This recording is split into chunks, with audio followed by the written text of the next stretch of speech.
This is Jefferson Davis, the President of the Confederate States during the Civil War.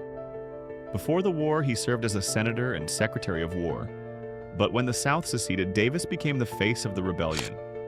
After the defeat, he was captured and imprisoned, but later released. He spent the rest of his life as a symbol of the lost cause. President Abraham Lincoln stands in the Union Army camp, just days after the Battle of Antietam.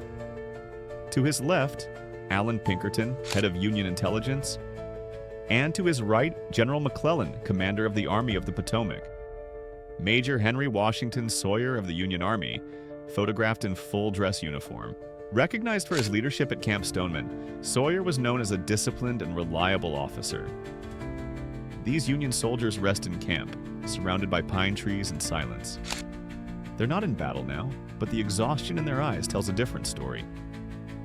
Here, Union artillerymen sit in a fortified battery. Their cannons are silent for the moment, but ready to roar.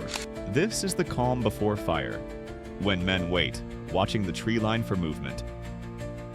A proud soldier of the 8th Pennsylvania Reserves poses with his battle-worn flag. Torn by bullets and time, the banner tells its own story. This image captures the pride of a unit that stood its ground through fire and chaos. Two Union soldiers take aim from behind a wooden house at Dutch Gap, Virginia. They stand ready in defense of the Union, far from the noise of parades and speeches. A rare glimpse into the daily hardships faced by soldiers during the Long War. Here sit Captain George A. Custer of the Union Army and a Confederate prisoner, Lieutenant James B. Washington. Once classmates at West Point, now they find themselves on opposite sides of a brutal war. These young men of the 23rd Ohio Infantry stand proudly with their battle flag. It's torn and frayed, but still held high, a symbol of everything they've fought through.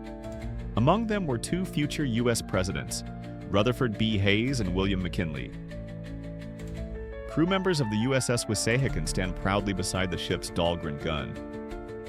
This Union gunboat patrolled southern rivers and coastlines, bombarding Confederate strongholds. Naval warfare like this became a crucial part of the Civil War, far from the muddy battlefields of land.